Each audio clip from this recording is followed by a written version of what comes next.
Hey, everybody. It's time for another episode of The Michael Shermer Show. As usual, I'm your host, Michael Shermer.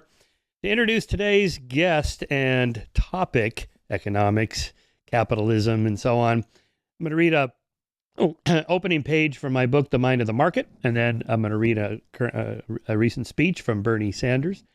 Living along the Orinoco River that borders Brazil and Venezuela are the Yanomamo people, hunter-gatherers whose average annual income has been estimated at the equivalent of about $100 per person per year.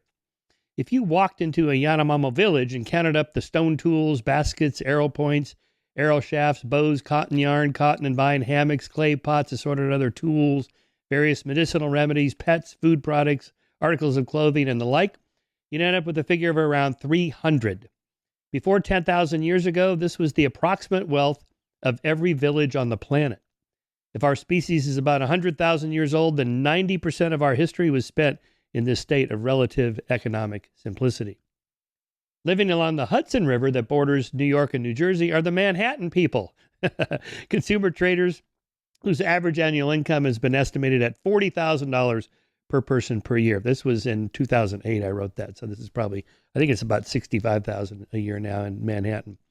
If you walked into the Manhattan Village and counted up all the different products available at retail stores and restaurants, factory outlets, and superstores, you'd end up with a figure of about 10 billion. Something happened over the last 10,000 years to increase the average annual income of hunter-gatherers by about 500 times. As remarkable as this jump in income is, it pales in comparison to the different kinds of stock keeping units, SKUs or SKUs, which is a retail measure of the types of products available in a store. For example, it's been estimated there's 700 new products introduced every day in the market, including 187 new breakfast cereals, 303 new women's fragrances, 115 new deodorants. This great leap forward did not happen gradually. It's been estimated that the $100 per person per year income only rose to about $150 per person by 1000 BCE, the end of the Bronze Age. It did not exceed $200 per year per person until after 1750 in the Industrial Revolution. In other words, it took 97,000 years to go from $100 to $150 per person per year, and then another 2,750 years to climb to $200 per person per year. And then finally, in the last 250 years, it shot up to $6,600 per person per year for the entire world. Again, that's about 8,000, I think now, and about 40 to 50,000 per person per year in the modern Western world. What happened? Okay. By contrast to this pleasant story, here's what Bernie Sanders recently wrote. Our country is rapidly evolving into two Americas. One America consists of less than 1,000 billionaires who have an unprecedented amount of wealth and power and have never had it so good. The other America, where the vast majority live, consists of tens of millions of families who are struggling to put food on the table, pay their bills, and worry that the kids will have a lower standard of living than they do. In the first America, the uber wealthy buy $500 million yachts with helicopter pads, $270 million mansions with 30 bedrooms, private islands, a fleet of jets to take them all over the world, and rocket ships that blast off to the edge of outer space. They receive the best health care money can buy, send their kids to the best schools, and so on. In this America, the three wealthiest men, Elon Musk, Jeff Bezos, and Mark Zuckerberg, own more wealth than the bottom half of our society, over 165 million people. And their wealth is skyrocketing. And then Bernie lists a bunch of examples we all know about the billions that they have. In the other America, the working class struggles just to provide for basic necessities of life. In this America, over 60% of our people live paycheck to paycheck. Millions work for starvation wages. 85 million are uninsured or underinsured. More than 20 million households spend over half of their limited incomes on rent or a mortgage, and over 60,000 die each year because they can't afford to go to a doctor on time. In this America, 25% of our seniors try to survive on less than $15,000 a year, and parents try to raise their kids in a nation that has the highest rate of childhood poverty of almost any major country on earth. And because of the stress and inadequate health care, working people live far shorter lives than the rich. All right, to make sense of this today, of this contrast I just presented, is John Cassidy. He's a staff writer at The New Yorker since 1995. He writes a regular column about economics and politics called The Financial Page. Over the years, he has written many longer articles for the magazine covering subjects ranging from the economics of John Maynard Keynes to Karl Marx and Globalization to the Degrowth Movement. He's the author of two previous books, How Markets Fail, The Logic of Economic Calamities, and .con, How America Lost Its Mind and Money in the Internet Era. He grew up in Leeds, West Yorkshire, and has degrees from Oxford, Columbia, and New York University, and currently resides in New York. And here's the new book, Capitalism and Its Critics, A History from the Industrial Revolution to AI. John, I read this whole thing. I did it on audio. Well done. Oh, my God. What a book stop, but what a good timing for the subject. Wow. What do you make of this? That capitalism is lifted almost, 90% of the world's population out of abject poverty. And yet we still have, great inequalities and hardships. Right. I mean, that's the thing about capitalism, right? It's Janus-faced. On the one hand, as you say, I mean, I've got it. Whereas you were giving your introduction, I was thinking about a chart I have in my book, the famous hockey stick chart of world GDP, which basically is a flat line from, the year dot to 1750 or 1800, and then starts to gradually leap up. It's in the first chapter or second chapter, I think. There it is. Two charts in the book. And there it is. There we go. It looks like just a horizontal line and a vertical line. And, obviously that coincides with the rise of industrial capitalism. So there's never been that's the great paradox about capitalism. There's never been a system as productive as this. It's completely unprecedented in human history, what we've seen in the last 250 years. Yet at the same time, system has also produced unprecedented inequality and other issues like, for example, global warming now is largely a product of sort of industrial pollution, etc. There've been these, and worker issues of worker exploitation have gone back through the until since 1750 and 1800. One of the early chapters is about the Luddites and technological displacement, which again is an issue now. So the book is really an attempt to sort of give a history, but on a more personal basis, through the eyes of the critics of the system. And it does, you say, it takes it from, actually takes it from before the Industrial Revolution right up to AI. And it is a very large book, but it took me nearly a decade to write, and it really reflects a sort of decades of thinking and reporting on the economy and intellectualizations of the economy. Yeah. How did you select which critics of capitalism to include? Yeah, well, that's the difficult one. I mean, there was some, if you're writing a history of capitalism, I think there's some people you really can't avoid. You sort of have to have them in there somewhere. So there's an early chapter on Adam Smith. There's a chapter on Karl Marx and Friedrich Engels, a chapter on Keynes, and a chapter on one of the sort of neoliberals you have to have. I have sort of Friedrich and Hayek in there as critics of sort of Keynesian capitalism. So they're the sort of, I mean, I think any book which tries to tell the history of the subject from an economic perspective, you have to have them in there somewhere. And then around them, I tried to come up with people who, were interested in themselves. So, this is a book written by a journalist. It is just meant to be, I don't know if entertaining, but at least interesting. And secondly, they somehow reflective of their eras. So, for example, telling the story of late 19th century American history when the country industrialized and ended up, with McKinley as president, who Trump reveres. I chose Henry George, who was a great figure in his time, but is now largely forgotten, and Thorstein Veblen, who again, I guess was a huge figure, is still a huge figure in some circles, but not as well known as he used to be. And then I also tried to include some women. Women are largely left out of economic history for a long time. So I've got Rosa Luxemburg in there, Flora Tristan, an early French socialist, and up to the Wages for Housework movement, which came out in New York in the 1970s, Silvia Federici, etc. And then also some other people from around the world.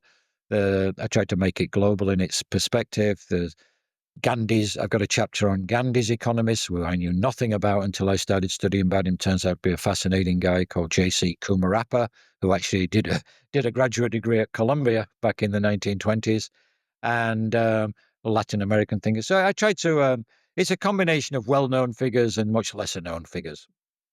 Yeah, I liked it. Your writing is quite compelling. It's a good, that's the difference between an academic scribbler and a journalist that writes professionally, where you have to crank out prose every week that's highly readable, and you do.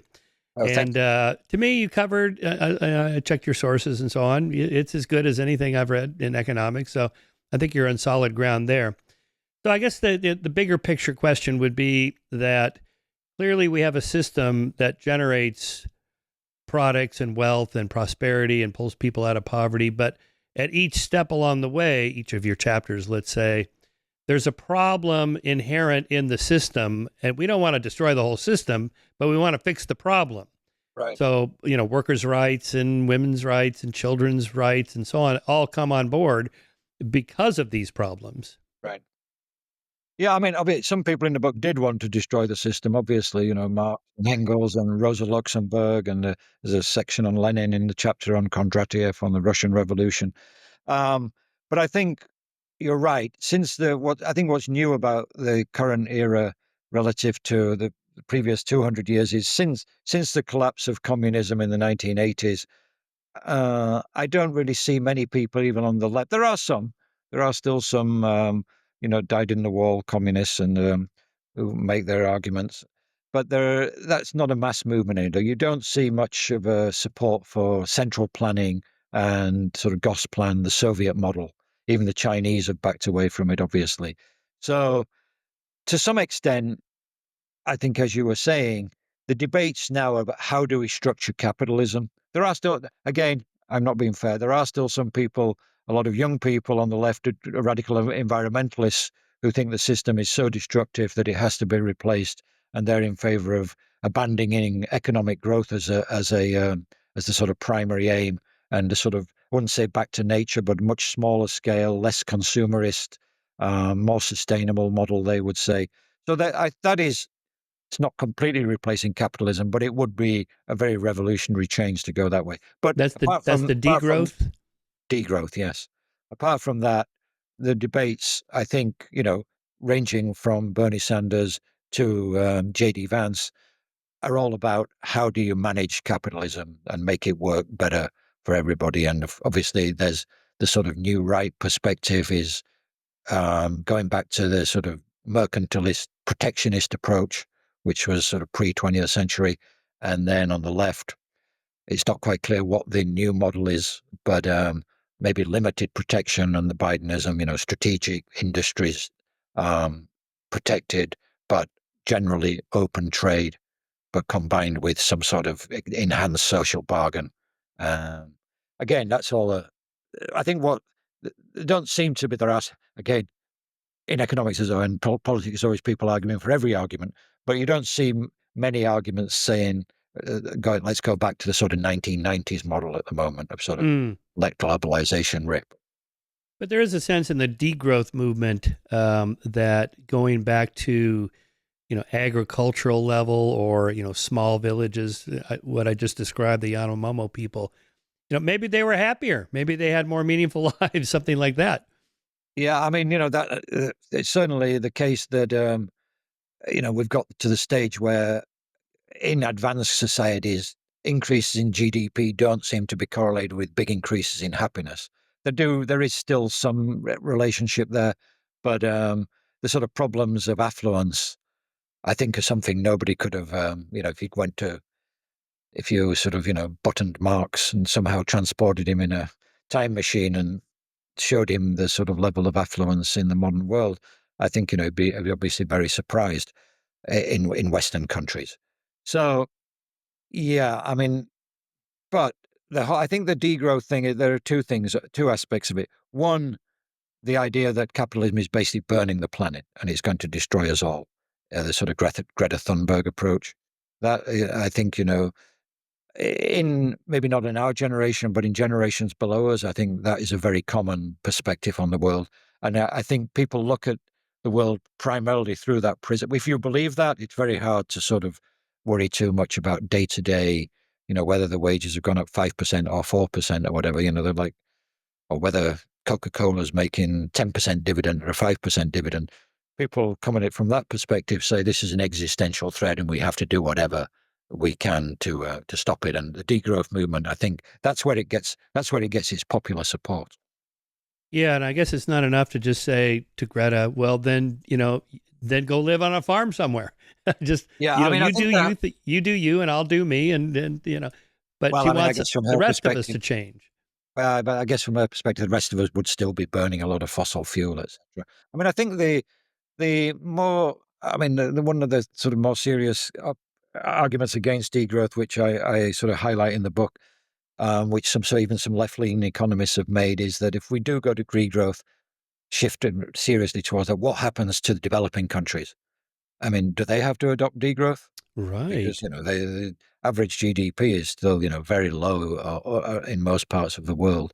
So it doesn't really, I think if you're a degrowth theorist, you have to explain how you can combine degrowth in the advanced world with continued expansion on a large scale in the developing world, which it seems, would be bad for the environment too. Yeah. Well, so how do we get those third world countries to become first world countries without having to go through 200 years of industrialization Right. and pollution and so on? Well, the Chinese seem to be doing it. They seem to have managed it in a generation. I mean, again, it shows the productive power. If they basically 2 generations, I guess, since the early 80s, they've basically foisted themselves into the world economy with a sort of hybrid model, which I call state capitalism, big state involvement, obviously, but integrating themselves into global supply chains. And, as you say, it's dragged an unprecedented number of people out of poverty. They still have problems. Obviously, it's not democracy, etc. But it does show that just the productive potential that the global economy, global capitalist economy still does have. Much of what you write about in the book is the intersection of capitalism and democracy. Is it your sense that economists have been surprised by the Chinese model working, which is not a democracy, and yet they have a pretty vibrant economy? Yeah, I think so. I mean, I think not just economists. I think people who study politics and economics too. I mean, I remember. I mean, you're old enough too. Obviously, we lived through the sort of shock therapy movement in Eastern Europe and Russia, etc. That was back in the early 90s, late 80s. That was seen as the smart way to reform. You had to do it all at once. Chinese looked at that. They had Tiananmen Square, and they said, "No, thanks. Uh, we- we'll keep the CCCP, and we'll move gradually." Um, I think so. And to some, I mean, I think the great genius of the Chinese model was that they were very pragmatic. They sort of followed Deng Xiaoping's edict of sort of, as you're crossing a stream, step for the stones. They sort of did it gradually, and they left him. Well, the big difference between them and the Soviet Union, they didn't dismantle the sort of state communism completely overnight. They left in place a lot of the state-owned companies, which in China a lot of them are owned by local cities and local communities. And they said, "Okay, you guys, you can carry on. We'll still give you some financial support, but all the growth in the economy and the sort of on top of you, we're going to foist a capitalist sector."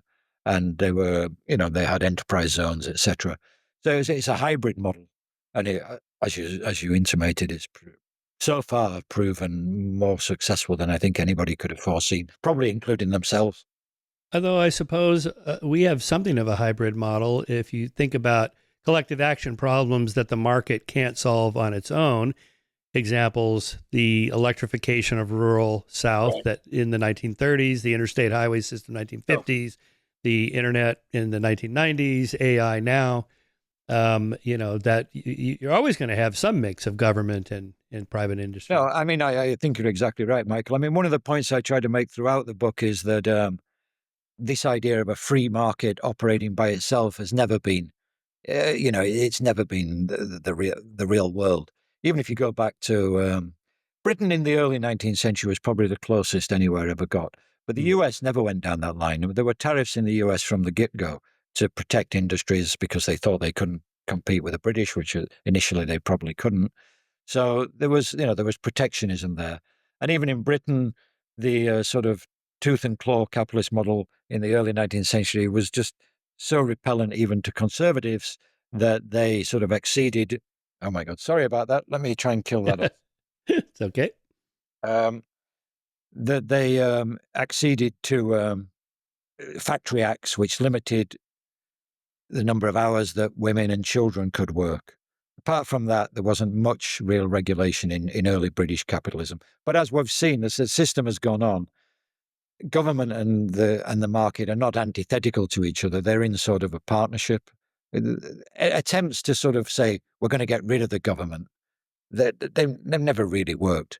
I mean, even in the US, if you look at Reaganism, for example, the size of the government sector hasn't really shrunk that much. I mean, actually, it's grown since Reagan. Not only is it not shrunk, Yeah, it it's grew grown. during Reagan. In fact, I think only Clinton shrank the Yeah, it government a just little bit. knocked it down a bit. But, that's because, there are people who say that's terrible. But the fact is, I don't think capitalism would have survived unless there was a government partnership.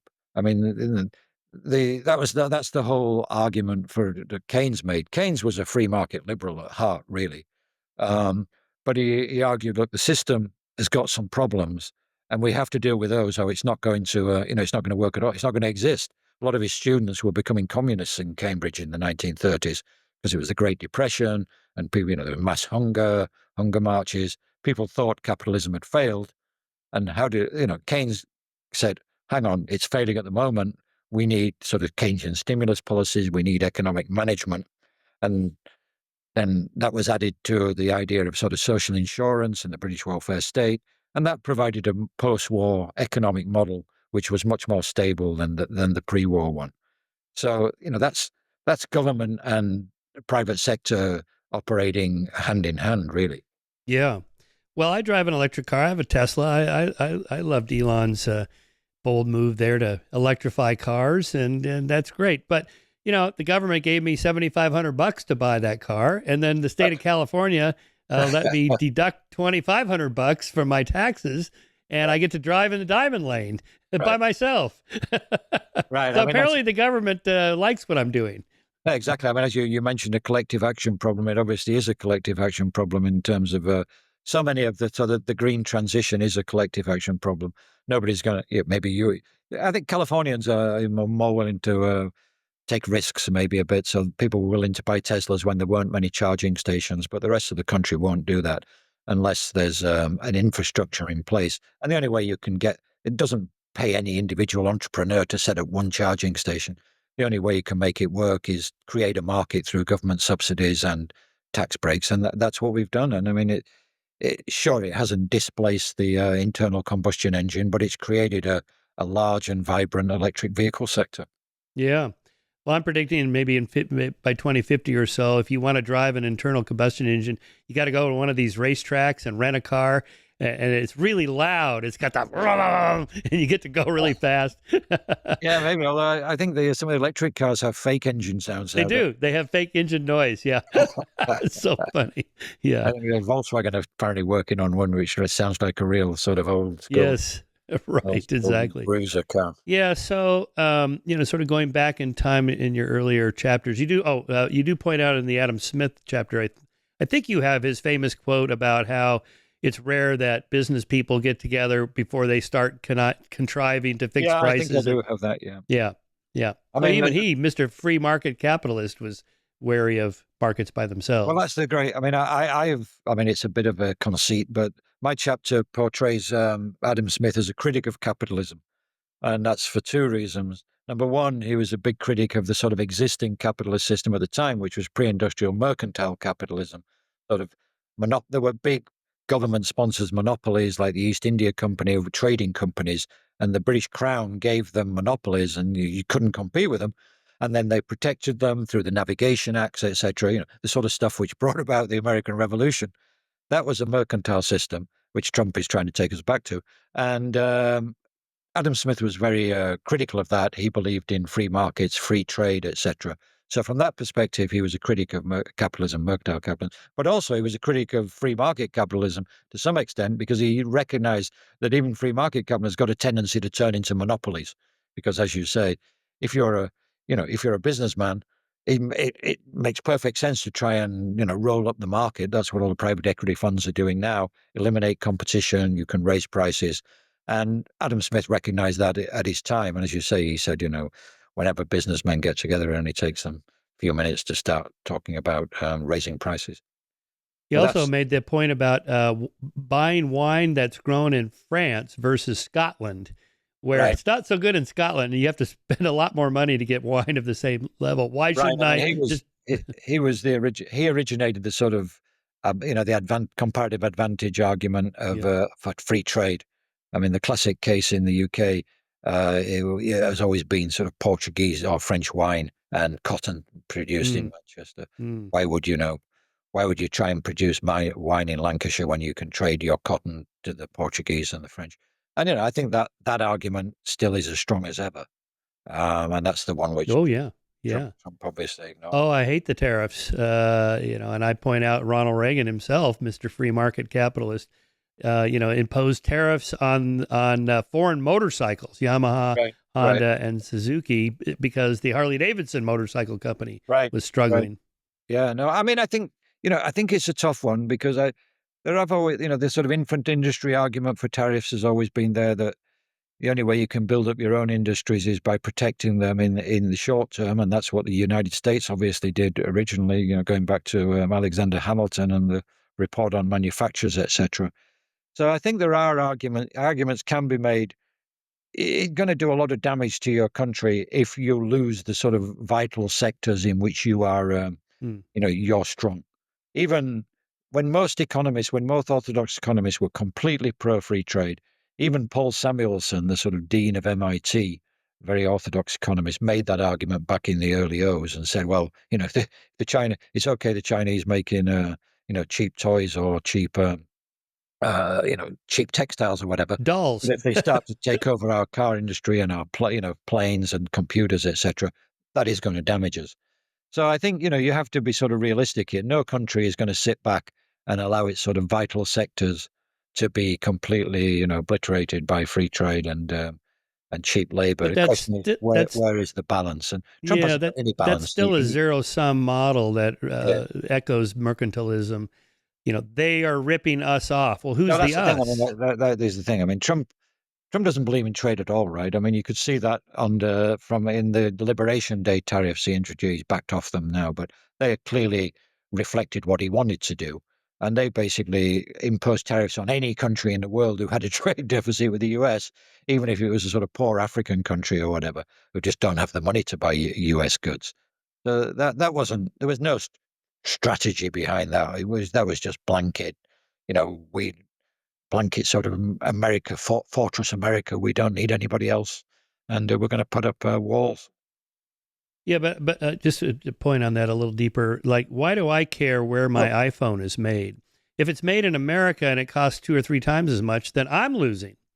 no, sure. Maybe the Uh, American Treasury has more money, but what do I care about the American Treasury? I'm looking at my bank account. I guess the argument would be not so much the manufacture of iPhones as the sort of underlying technology. I mean, to some extent, it's very complicated, obviously, because Apple keeps a lot of its profits in Ireland rather than even bringing it back to the US because of tax arbitrage. But I guess the argument would be America, the United States, the, com- the prosperity of the country at this stage is largely based on its sort of technology, high technology.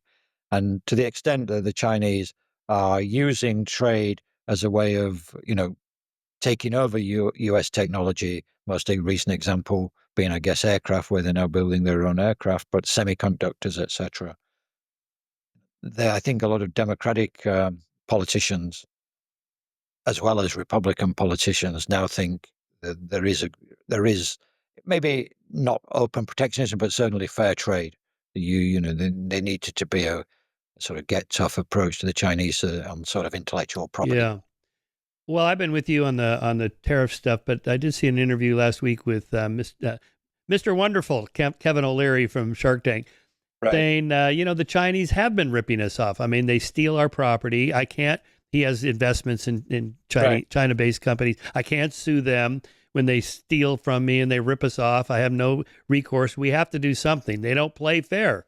Well, I think that's the American business point of view. I mean, to play devil's advocate for a bit, you could say, well, the guy didn't have to go to China.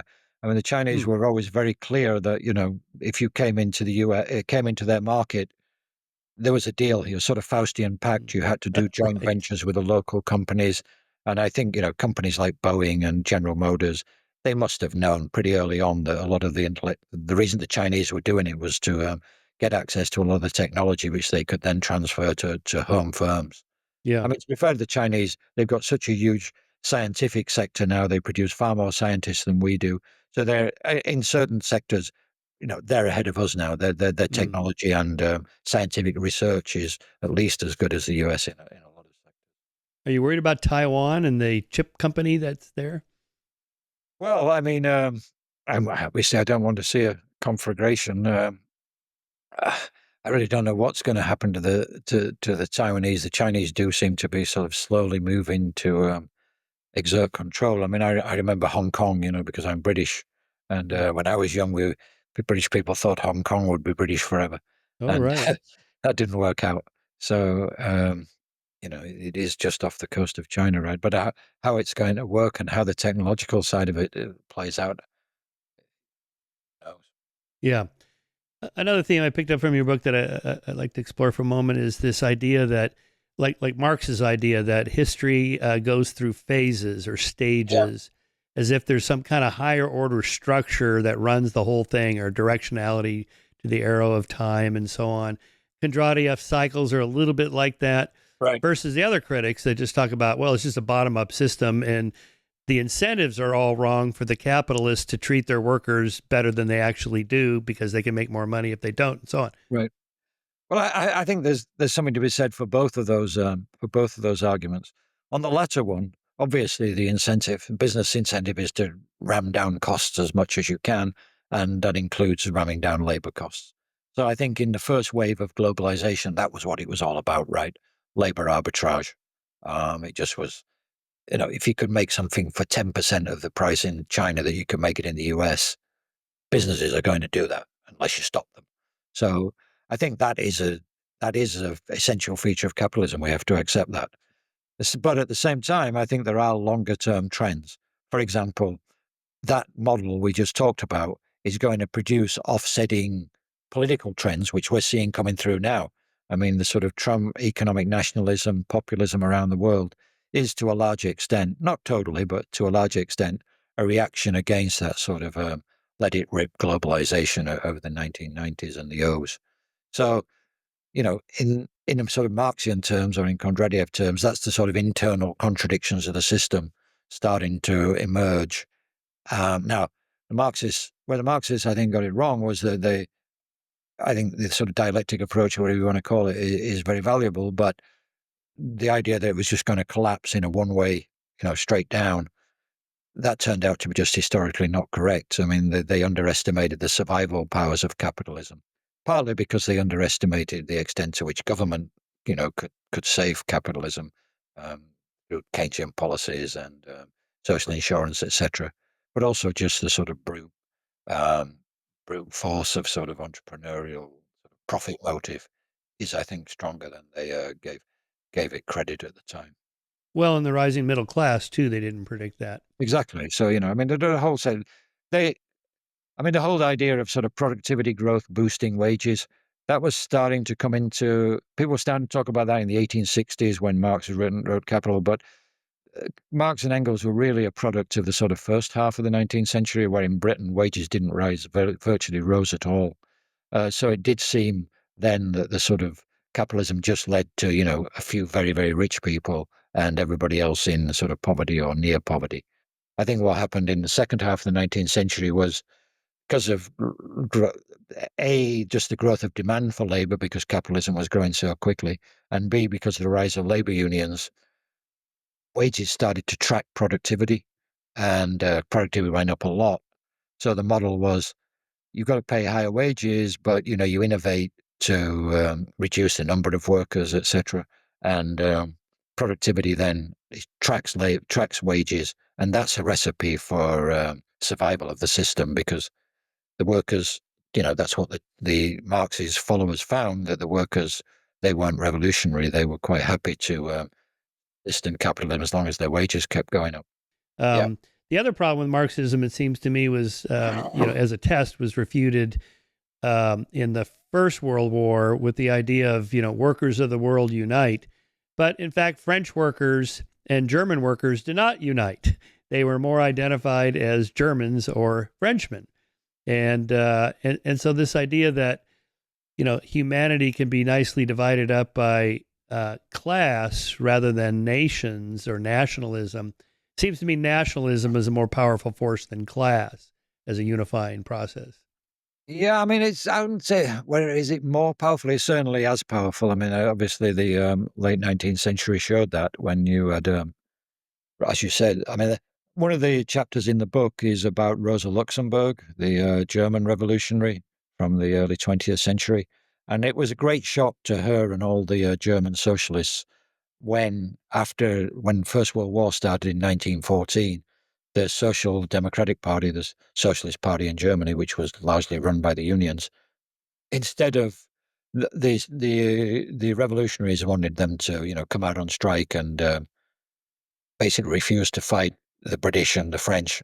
But the German labor unions, and the German Socialist Party actually voted war credits for the Kaiser in 1914, and that led to the splintering of the party, and the sort of leftists of the party split off, etc.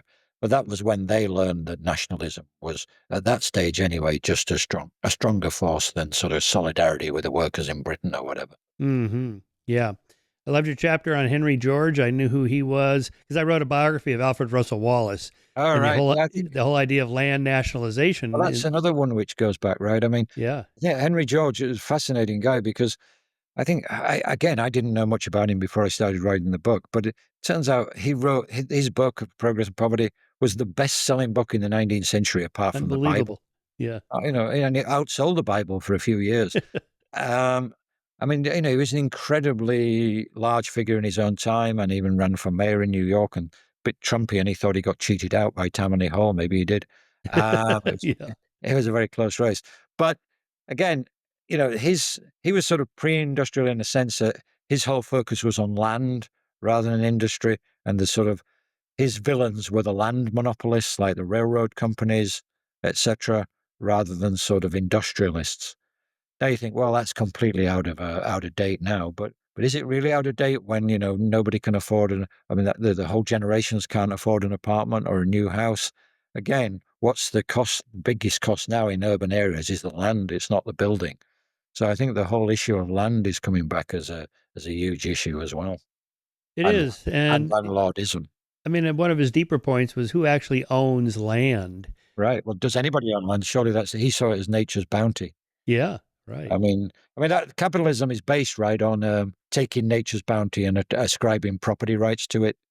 That's the sort of Faustian pact at Well, the there's the Lockean labor theory of value. Like you right, put labor into the land, and that's what makes it valuable. right. That too, yeah, yeah. But you still need, so who's going to appropriate the value? There has to be Yes. property rights there, right? I mean, or are they just Well, going to I'd be all like to put communal more farm? labor into the land right next to the ocean rather than in the middle where it's boring and flat.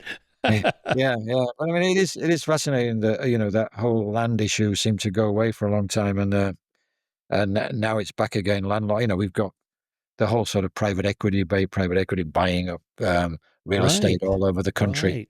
and Right. becoming sort of they're like sort of engrossing monopolists. I mean, that's how Henry George would view them anyway. So it's another example of how these debates, they come up, they seem to disappear, and then they reappear generations later. Well, much of the populations of the Western United States, when basically the government said, "We're just going to give you this land, but you got to go live on it and do something on it."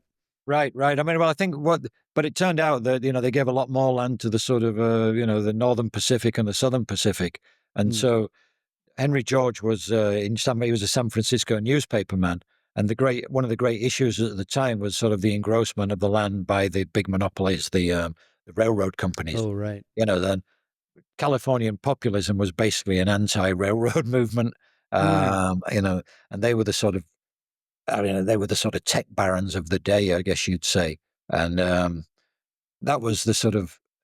He also, I mean, he did come to New York and see the sort of Rockefeller mansions, etc.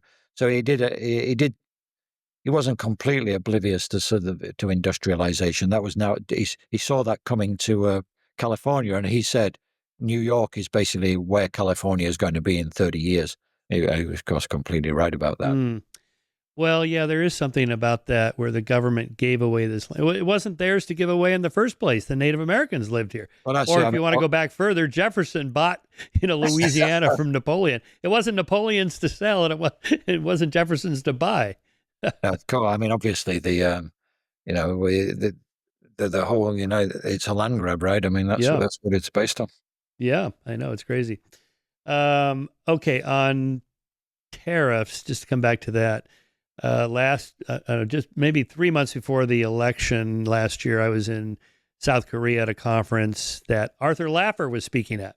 I So, remember. he's Mr. Libertarian, the Laffer curve and all that stuff. So they Yeah, said, how can you back Trump? He's the tariff guy. That's right, not free market capitalism. His answer was, he doesn't really mean it. It's all just a game, a ploy. It's the right. art of the deal. He's just threatening so he can get a better deal. What are your I thoughts think on a that? lot of people bought that. I mean, I obviously I write about Wall Street. I speak to a lot of people on Wall Street. Certainly at the end of last year, that was I'd say 99% of people believed that. And that was obviously the reason the stock market went crazy, that it was just all a show. And I guess you could argue now he's backing off to some extent. They were right, but I don't think it was a show for Trump. I mean, I think he tried to push it as far as he could, and he's only backing off because the market's basically tanked, and especially when the bond market started to Yeah. tank, then they really Speaking of backed. which, we're recording this on what is this, May 12th. Here's the stock market this morning, super Right, green right. because of the Trump China has, thing. I guess well, chilled Trump has out. abandoned or suspended his reciprocal tariffs as we speak. The So Dow that's another reason. 1148, Nasdaq 761. What percentage is that? Yeah, Right. 4.5%. Oh my God! Yeah, I no, mean, the that's just market's great. basically back to where it was when Trump was elected. The sort of tariff sell-off has now been reversed. But I think that may be a little hopeful because even Trump, even though they're backing off, they're not saying we're not going to have any tariffs. I mean, the markets now seems to be saying, well, we're going to have 10% tariffs everywhere and maybe 20% China, etc. But it's not clear to me that is actually the outcome. I think Trump, he genuinely, I don't know if I don't say he's got a sort of intellectual grasp of it, but I think he instinctively just is a ardent protectionist, and I think he will push it as far as he can, as much as the markets will take. Yeah. So in the short term, what the stock market does really doesn't indicate anything other than what people think, other Right. people think is going to happen tomorrow. Right. Well, at Keynes, of course, that's the beauty contest model of the Yes, stock right. market. You don't take the prettiest one. You pick what the judges think will be the prettiest one. That's right. If you Yes. want to win. No, there's Yeah. obviously all that, and then obviously in the long term, as Warren Buffett says, it's a weighing machine. Yeah. Right. What about the argument that other countries do put tariffs on our companies' products, and that isn't fair? I mean, I think that there's obviously something in that. I mean, again, tariffs is not a blanket. This is not a blanket case. I mean, there are very few instances of countries which have zero tariffs. Countries have always protected their vital industries, even if not through tariffs, through sort of non-tariff things. For example, in the U.S., Reagan during the Reagan eras, Reagan was the great free market supported the free markets, but they had quotas on Japanese cars, if you remember, because people thought General Motors and Ford were going down the sink. So Toyota and Honda had to agree to quotas, and the way they got around them in the end was by building factories in the US and producing cars here, or at least assembling cars here. So, it's a spectrum, and then there's always been the infant industry argument that you're allowed to protect, infant industries, and that's the argument that a lot of developing countries make. That obviously, if you're trying to set up a car industry or a chemicals industry in a very poor country, you just don't have the technology and you don't have the people and the sort of means to do that on a scale that you can compete with the US or Germany or wherever. So that's generally been, even though WTO allows some sort of infant industry protectionism up to a point. I think what happened in the sort of what I call the hyper globalization era was that we sort of bought into this idea that everything could be sort of stripped aside and it would just be a complete free market, and the sort of devil take the hindmost. And I think what we found economically, that may be more efficient, but politically, it's just not viable. I mean, you have to have the support of the population for a long-term economic model, and that one didn't have it. Could you foresee a time centuries from now, I suppose, where there are no political boundaries, or at least no economic boundaries, and the political boundaries are very porous, and Yeah, anybody could trade with anybody anywhere, something like that?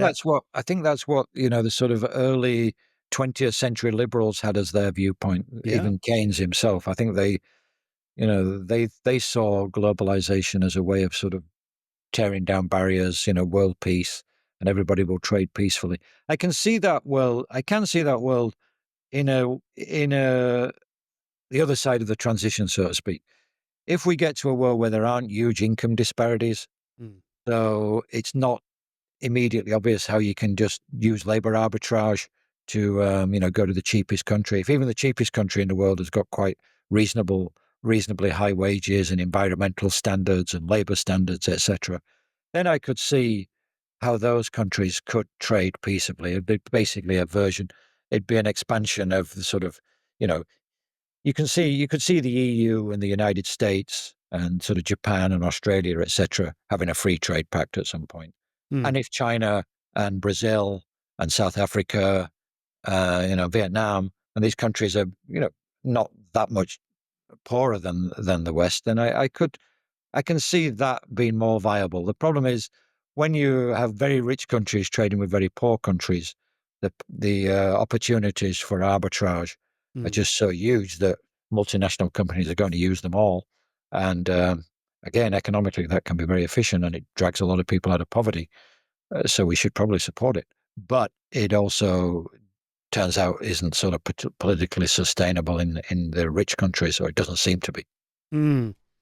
Okay, income inequality, back to Bernie's quotes there.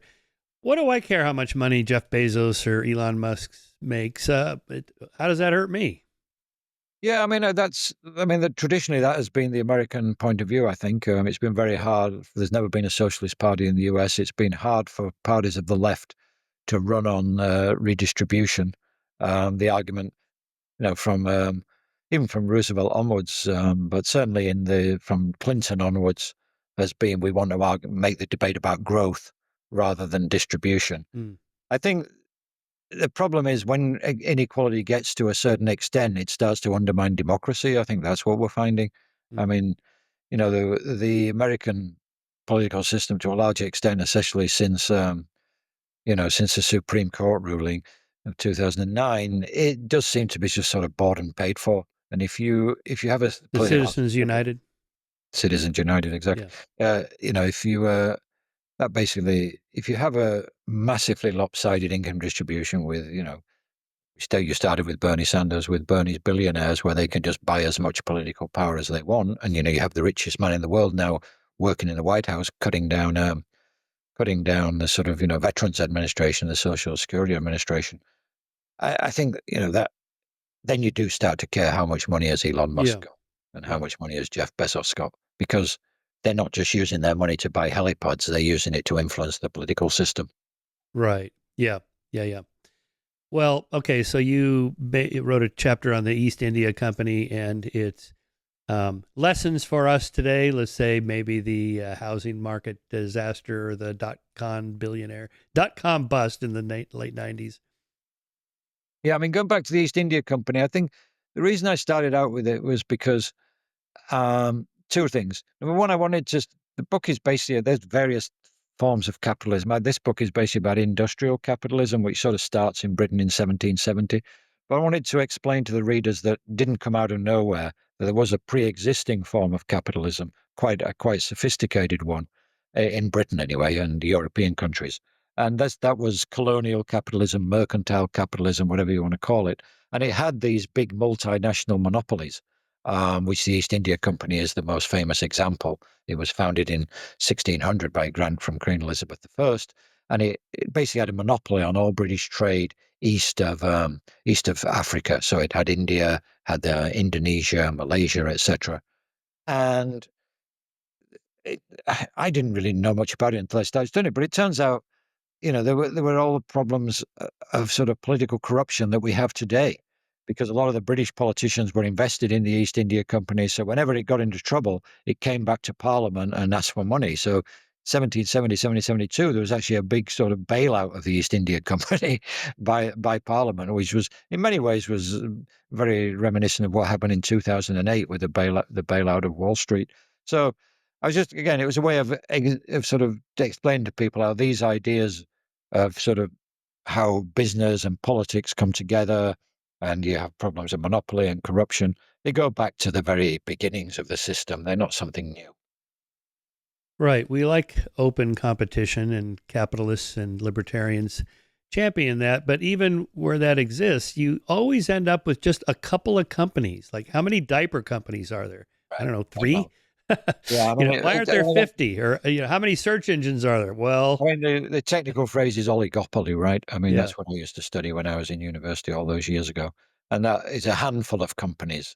Um, the oil companies, the car companies are now more because of the yeah, Koreans and the Chinese, so there are more of them. But most any business in which there are economies of scale, i.e., if you have large production lines, you can make things cheaper on a unit basis than a small company, will tend towards monopoly or oligopoly, because big companies can undercut small companies, both through unit costs, but also their advertising budgets, etc. So you mentioned, like, toilet rolls or whatever. Procter and Gamble or Unilever or any of these huge conglomerates, they've got so much marketing power and marketing budgets. It's just very difficult for a small company to compete. So you do tend to end up in a lot of these sectors with a handful of players. So it's not. I mean, they compete. It's not monopoly. They do compete. But it's not unrestricted competition. And if you want to come in from the outside, you'll find it very difficult to compete with these giants. yeah. When we first started Skeptic magazine, here it is in print. I got solicitations from bookstore chains, from distributors going, would you like to be on the end cap when the people walk in? There's your magazine. I'm like, yeah. Well, Right. here's how much it costs. I went, Exactly. never Well, mind. I think people don't realize it. Obviously, that's a great example of sort of newsstand space, but exactly the same thing in supermarkets. Supermarkets, yeah. Walmart, wherever, Kroger, Albertsons, or whatever. There's a reason why your favorite brand appears in the aisle at the top of the aisle. It's because the corporation has paid for that. And Yeah. you have to go and a slightly unknown brand which you might like is sort of on the bottom shelf, hidden behind the rest. Yeah. It's not a free market. It's a bought market, paid for market. Yeah. Yeah, except that, well, it's free in the sense that the incentives are just structured in a way that that's what you Yeah, end no, up I don't with. mean, I'm not making a normative point there. I just mean Yeah. it's Yeah. it doesn't everybody. It's not a level playing field. Yeah. That's for sure. Now, on the bailout and the collapse of the housing market and all that stuff. So I just had Phil Graham on the show. We haven't even released it yet because his book comes out about the same time as yours does. In which so he has different chapters on different subjects. I think it's the triumph of the capitalism or something like that. Anyway, his explanation for that is that in the 90s, Clinton administration pushed for this home ownership idea that everybody, all Americans, should be able to own a home and afford it. So they lowered the standards of risk for mortgages and then tilted the incentives for everybody, from the guy selling the loans right there at the bank all the way up to the top, where you just distribute the risk by having these collateral debt obligations and derivatives and all that stuff, where nobody was really responsible in the end. Yeah, I mean, that's always been the argument from the right. I wrote a book about the financial crisis, Right. and the conservative or whatever pro-Wall Street argument has always been, that it's the government's fault. I mean, if you're on the right, you always blame the government for everything. So, that it was the Community Reinvestment Act, basically, Yes. like 1992 or whatever, caused the financial crisis 16 years later. I think, to some extent, there's always a grain of truth in these arguments. The Community Reinvestment Act did encourage banks, especially local banks, to invest in, to give mortgages in poor areas. But that was a reaction to blanket redlining, we should remember, where entire neighborhoods and entire regions of cities, banks wouldn't lend to at all. So there was a very strong argument for relaxing those those restraints. Then you get to, okay, what actually caused the 2008 crisis? And if you go back and look at it, it was very, very much a private sector phenomenon, which had nothing to do with the sort of red line districts. There was a property bubble, basically. And once you get a property in California, Florida, but actually all over the country, once you get a property bubble, all sort of standards of lending go out the window, because people were buying properties and issuing mortgages not based on the value, but on the appreciation of the value and on the idea that you'd be able to refinance them in a year or two anyway. And almost all the subprime loans, which ended blowing up, were not intended ever to be held. They were just to be intended to be flipped in a year or two. And that was a completely Wall Street creation. They came up with the flip loans. They came up with the mortgage securities, which underpinned the whole market. So I appreciate the effort by Senator Graham, but I don't think it's ultimately Yeah. So, well, I guess why are there right-leaning economists and left-leaning economists? Why isn't it like physics, where it is what it is, and your bias doesn't matter? Well, I think it's because it's ultimately a branch. It's a social science, right? I call it political economy rather than economics. Yeah. It used to be called political economy in the 19th century.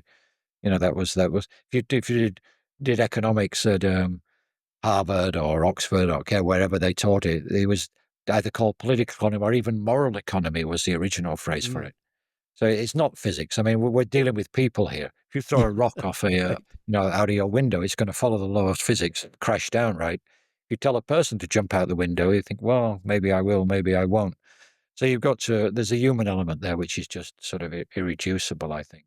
So, no, I mean, somebody did a study, how do you tell what an economist will think of 10 different, economic policy questions, and you could predict it virtually completely on the basis of their political alignments. So that would suggest to you this is not a sort of hard science. Right. What's the joke about predicting recession? They predicted 9 of the last 6 recessions or Yeah, I mean, something like it is that. difficult to predict recession. So I got a bit of sympathy for the economists on that one. I mean, Yeah. I have a master's degree in economics myself, so What is the recurrent crisis model of capitalism? well, I mean, there are various recurrent crisis models, but the back in the 19th century, they seemed to be a crisis every like 6 or 12 years. There was a very short, what they used to call the trade cycle then. A lot of it was linked to commodity prices, which would go up and then go bust. So a lot of the 19th century crises were commodity driven. Um, you'd get a boom, then farmers would plant too much, then the prices would collapse. And then because farming and agriculture is largely based on credit, or was at the time, the banks would collapse. So then what started off as an agricultural crisis would turn to financial crisis, banks would collapse, they'd stop lending, then everybody would be in trouble. There was a classic case of that in 1873 and the years after that in the US, which at the time was known as the Great Depression until the big Great Depression came in the 1930s. Now, we don't have that type of cycle anymore, but there seems to be some sort of, after that, there was a sort of industrial cycle. Now, there's a massive debate about how long it lasts and how regular it is, but it does seem like every 10 or 20 years, something goes wrong with the economy. In the post-war era, in the 80s and 90s, a lot of it was inflation. If you kept unemployment low for a long time, the inflation rate would rise, and eventually the central bank, Fed in Britain, in the US, or the Bank of England, or whatever, or the Deutsche Bank in Germany, would step in and deliberately cause a recession, really, to bring down inflation. The Volcker recession is the most famous one. But so that's a cycle, but it's a cycle involving policymakers. It's not just it's sort of, again, how I said, capitalism and the government have to be considered together. That's a sort of capitalism and government policy cycle. And then there are these longer term cycles. They're the sort of most fascinating of all, which um, again go back to Kondratiev in my book, who came up with the term the long wave and the long cycles. And they seem to be technologically driven. First industrial revolution was based on the steam engine, which was what sort of automated factories, etc. Then in the late 19th century, there was electrification. The cities were electrified. Chemical engineering grew up. That was another one. And then in the 1930s, we had television and radio. That was another big long started a big long cycle, and then we've had the microchip basically coming in the 1980s. You know, has been central to growth ever since, and now we've got AI on the horizon, which maybe that's another long cycle. We don't know what it's going to look like. Probably. Yeah, I love those long-term, deep root Yeah, I mean, the studies. economists call them general purpose technologies. They always have a Right. jargon for it, but it's basically just a sort of, um, a technology which is strong enough to impact the whole economy, not just the sector in which it's invented. Yeah, I've So had a number of AI does seem to have that potential. So it's yes, and here we are with issues of teen depression and anxiety and suicidal ideation and all that linked to technology, social media, no, I mean phone use, lack of being outdoors, all that. no, I mean the downsides of the online revolution are already very clear. I think socially and politically too. I mean, I don't think Donald Trump would have ever become president without the internet. Mm. It sort of, to some extent, it had a sort of democratizing. I guess you could say everybody, is their own sort of social influence or whatever.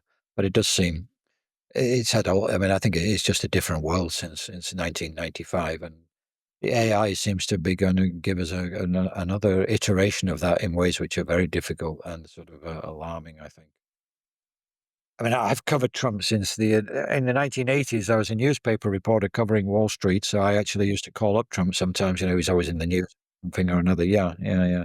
It was always very easy to get through. I mean, he loves the press and loves publicity, so they'd call in. His secretary would say it's the London Times, and they'd say, "Do you want to talk?" And sometimes he'd say no, but a lot of times he'd say yes. And he was in the news. He was buying the Plaza and the Trump shuttle. You remember all that stuff. So I don't think he's changed at all. I mean, and he was anti-immigration then. He was anti-free trade. The famous article, he used to buy articles in the New York Times. He wrote an article attacking the Japanese car imports. And the arguments he made, they're coming over, stealing our jobs, stealing our wages, basically identical to the ones he makes now. So I don't think Trump has changed at all in the last 40 years. Whatever you think of him, he's very consistent in his sort of instincts and beliefs. So you have to ask yourself, well, how's the world changed that this guy who in New York was a sort of, tabloid figure has become the most powerful man in the world? And I think the only way you can sort of rationalize it is on the basis that he was early to see the backlash against globalization and the potential for it, and sort of anti-immigration, anti-free trade, anti the elites who people perceive to have benefited from that system. That just turns out to be a very potent political message, and other people around the world have obviously copied him. And well, I mean, Bernie could have done it from the left, but he couldn't win the primary. But no, I think Bernie's. If you go back to 2016, the arguments Bernie was making and Trump were making, had a lot of similarities. Trump, people have forgotten, ran a pretty populist campaign in 2016. He used to attack bankers and attack Wall Street. You know, he was very much portraying himself as the sort of, the outsider and the sort of voice of the forgotten, working man, as was Bernie. Um, Trump just, managed to win the primary, whereas Bernie didn't, obviously. I think you covered this in great detail. How come after the '08 meltdown and the bailouts, none of those bankers paid any penalty for the whole disaster? Yeah, I mean, I read a book about this, as you know. I Yeah. mean, some of the people, obviously the bankers who were involved, they lost their jobs, and a Well, lot yeah, of them lost a lot. A lot of the CEOs lost a lot of money when the market tanked, etc. But I think the Obama administration did make a fundamental political error by not trying to hold some of the guys to account. I mean, the fact that there were no criminal cases and right. no affair, not even any. In Britain, for example, here's a recent example. When the oil price spiked during the Ukraine invasion, there was cross-party support for a profit tax on the oil companies because it was a windfall, right? They called it a windfall tax. I think there would have been strong public support across the spectrum for something similar in the financial sector. Obviously, they didn't make any profits in 2008, 2009, but by 2010, 2011, they were making a fortune again because the Fed had come in and basically, backstopped everything. So Wall Street profits were actually bigger, I think, if you're looking like 2010, 2011, than they were previously, even before the blow up.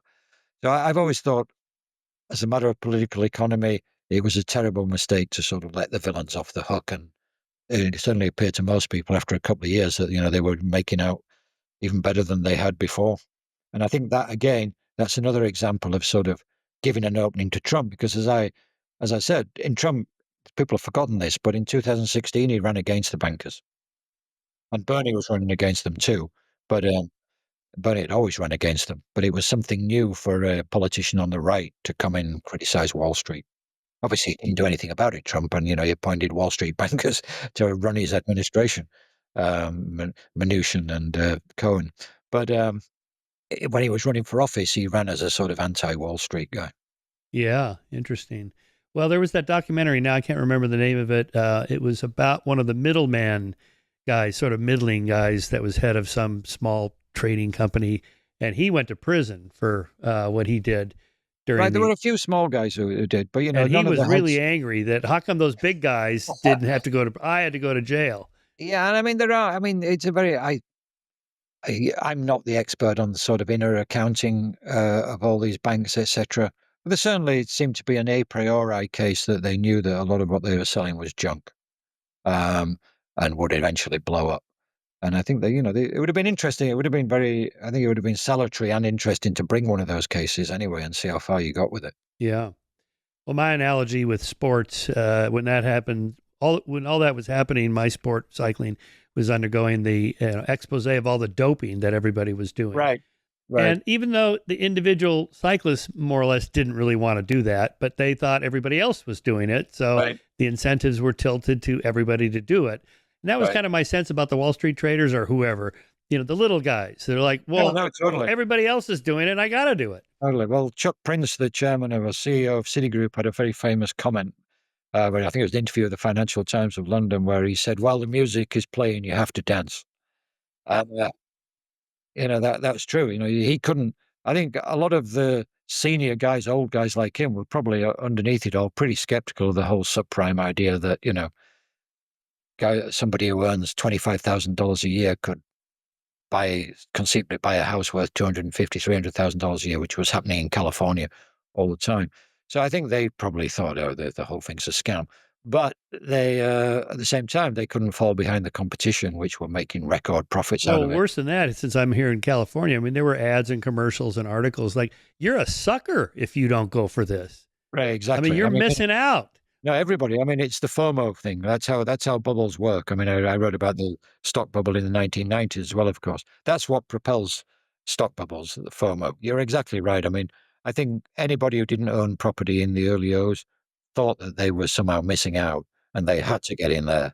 And the bankers were there, or a lot of them weren't even bankers, mortgage brokers, you remember, issued a lot of these loans. Um, and the liar loans, you could just make up what you earned, right? For a while. It's right.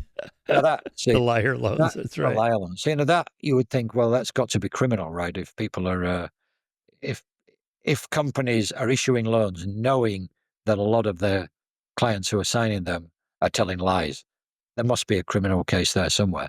So I think the critics have definitely got a point there. That's the sort of thing I think the Justice Department should have pursued. And Yeah. I bought a house before all that happened, and then I bought a house after all that happened. And oh my God, the difference in paperwork was unbelievable. right. And you had to actually show who you were. But I mean, yeah, no. Yeah. Is this really you? I mean, some Do of the you stuff. really have that job? I know you say you have that job. Right. I mean, no, there was no checking at all. I mean, some of the stuff which I remember the robo signing, nobody signed them. They were Right. issuing so many loans, they had to sign it by robot. Right.